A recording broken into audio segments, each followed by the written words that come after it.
છોકરી પર બળાત્કાર કર્યા બાદ શરમજનક કૃત્ય, સ્ટેટસ અને અશ્લીલ ફોટો, વિડીયો ઉતારી લીધા.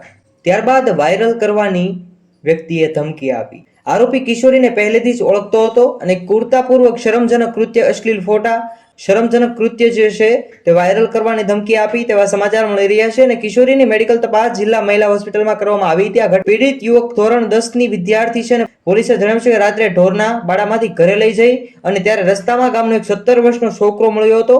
તેને પકડીને ખેતરમાં લઈ જઈ અને બળાત્કાર ગુજાર્યાના સમાચાર. ત્યારબાદ મોબાઈલમાં ફોટા પાડી લીધા હતા અને આરોપી જે છે તે બાદમાં બ્લેકમેલ કરવાનું શરૂ કર્યું હતું અને ફોટાઝ, વિડીયોઝ વાયરલ કરવાની જે ધમકી આપી હતી તેવા સમાચાર મળી રહ્યા છે.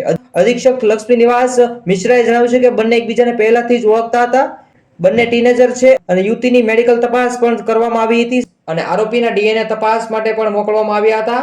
આ મામલે તપાસ કરી આગળની કાર્યવાહી કરવામાં આવશે તેવા સમાચાર.